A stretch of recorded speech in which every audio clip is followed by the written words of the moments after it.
Dottore is really a fantastic villain. He's so unique from every other antagonist in Genshin Impact, in a way that's absolutely terrifying. Today, I just want to break down what I think makes him so scary, and what makes him so unique from all the other antagonists we've seen in Genshin Impact. Dottore was first mentioned in the comic before Genshin Impact came out. We know from his backstory that when he was young, he was researching how to make normal humans into gods, but was ostracized for that, which eventually led to him joining the Fatui. He performed horrible experiments on anything and everything. We know most Fatui members hate him because of this. He first appears in-game during the Sumeru Archon quest, but was present long before then in the manga. He experimented on kids, torturing them by inserting the remains of the god Nabu Malikata into them. Kale was one of these experiments. Although his experiments helped her keep her Elazar in check, they were painful and torturous for her. In the manga, Amber saves Kale and she eventually ends up with Tighnari. We knew before Dottore even appears in Sumeru that nobody likes him, and everything he does only gets him more enemies. As the game goes on, it just gets reinforced again and again.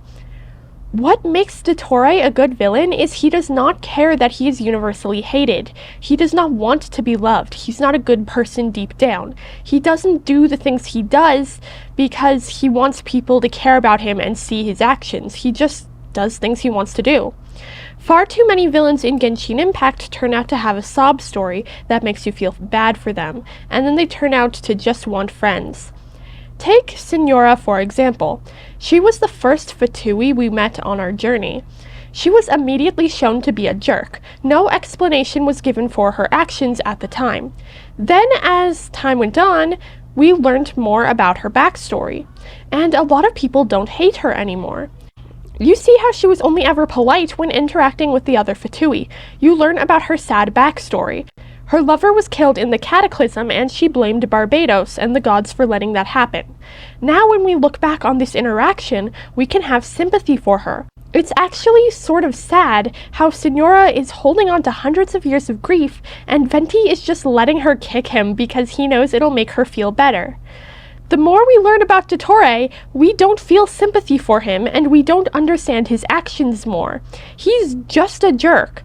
His history doesn't make you start liking him or forgiving his actions, and that is honestly so refreshing to see in a villain. Here's a detail that once you know, you won't be able to unsee. When you, the audience, are supposed to like a character, that character will have people who love them. And when you are supposed to hate a character, the character will hurt people you love. Dottore does exactly that. If you ask someone who vehemently hates him, they'll say, "It's because he hurt a character I like." A lot of people like to compare Rhine and Dottore, and talk about how Rhine is usually liked by the fandom and Dottore is usually not liked. Some people say the reason is sexism, some say it's because Rhine is a hot woman and Dottore is clearly not. And although both of those can play a part in this, the biggest difference why people are okay with Rhine and not Dottore, it's because Rhine hasn't really hurt the characters we love. We can read about her evil deeds and her horrible experiments, but in the game she hasn't hurt anyone we know. Meanwhile, Dottore has personally hurt Scaramouche, Nahida, Kale, Lohan, the Traveler, Columbina, Sandrone, and even more. When a character hurts a different character you like, it gives you a much more visceral and emotional reaction than just reading about bad things that someone did. I think the conversations between Dottore and the Traveler are genuinely some of the best that this game has to offer. It really helps flesh out the Traveler as someone who, even though they are basically the epitome of good, they could have easily gone either way. Dottore is more or less jealous of the Traveler. They are a powerful descender, and someone who could easily defeat Dottore, as proven time and time again. Dottore approaches this situation as rationally as he can. He wants to convince the Traveler to help him. As the saying goes, keep your friends close and your enemies closer. And even more interesting is that the traveler is tempted by his offers. Even though the traveler knows dottore is a terrible person, he presents himself in such a calm, collected way, and the offers he makes sound so reasonable, only a fool would not take the deal. In another reality, the traveler could easily have been the bad guy, and probably could have ended up like dottore. That's actually canon. And the fact that the traveler can still look at dottore after he's tried every technique to sway the resolve, and they can say, wait, no, you're still a bad guy, is such a good character moment. Even dead, the doctor still wants people to suffer. He said he'd burn Irminsul and is determined to do so even from the afterlife. Expeditions to stop him become risky and dangerous, as he is determined to leave one final ruinous mark on the world. Because he is determined to succeed, our heroes have to do whatever it takes to stop him, no matter the consequence. In this event, we see people banding together and taking really drastic measures to try and stop dottore. It really shows the audience how much of a threat he truly is. We know the importance of Irminsul. We know how important the Gnosis are. All throughout the game, we've known that an Archon taking another Archon's Gnosis is bad. From the very beginning, we got to see the Sarisa gather up Gnosis, and we knew that was something against the rules of the world, and it shouldn't be happening. Now to see our heroes pushed to such extremes that Nahida, the god of wisdom, is forced to borrow another god's Gnosis, even though it means putting the Gnosis in danger, is just so devastating. And furthermore, we know the importance of Irminsul. It's been established so much throughout the game that without Irminsul, there is basically no life. dottore manages to cause a situation where destroying Irminsul is the best option. Nahida had to burn down the very thing she lost everything to protect, because if it had to burn, it needed to be on her terms and not dottore's. The reason dottore works so well as a villain is he repeatedly pushes our heroes to their extreme. No battle against him is won without an immense amount of loss first. And after the audience watches our heroes go to such extreme measures to try and defeat dottore, Genshin introduces Pantalone.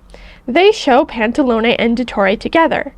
They are both outcasts in the Fatui because they are both kinda jerks. While the others were all at their tea parties, dottore and Pantalone were alone. Remember what I said? When you are supposed to like a character, other characters will like them. Pantalone is probably the only person in Genshin that does not hate dottore, and might even care about him. Through this relationship, it provides us with context on how dottore thinks relationships should work. He views them as purely transactional. When Columbina talked about him, he said that he saw her as a little sister, but the closer they became, the more experiments and tests dottore pulled on her, because he honestly believed that was how close relationships should work. Pantalone has a very similar outlook on their relationship, which is why they work really well together. Pantalone gets the elixir of immortality and the ability to live forever. dottore gets funds and support for his experiments. Now, knowing that there is someone who will genuinely miss dottore now that he's gone gives his end a little bit of a bittersweet note. Since they only brought this in at the end, it didn't give fans any time to prepare for it. And now, instead of the collective cheer from fans, finally this menace is gone, it makes you pause and think for a moment. Should you feel bad dottore died because Pantalone will miss him? And the answer is, of course not. You all can continue cheering. But that final detail is like the cherry on top of a sundae I was already going to eat. It gives dottore's end a depth that could not have been achieved otherwise. And I think bringing in somebody who will miss dottore is just the perfect way to see him go. Now, do I think dottore will ever return? Yes. And I think all the reasons why I liked him that I talked about in this video might be changed, as they could give him more of a sob story or a redemption arc. But for now, a chapter of Teyvat is closed, and for a moment, everyone he's wronged can finally rest as they say goodbye to the Doctor. I would like it if dottore became playable just as a bad guy. Or they could find some sort of clone that defected and is good, but just keep dottore as he is for now. He had a very good run, and I wouldn't like to see that retconned. Anyway, please leave your thoughts on dottore in the comments. Do you like him, or is he just unredeemable? If you enjoyed this video, please like and subscribe, and thank you very much for watching.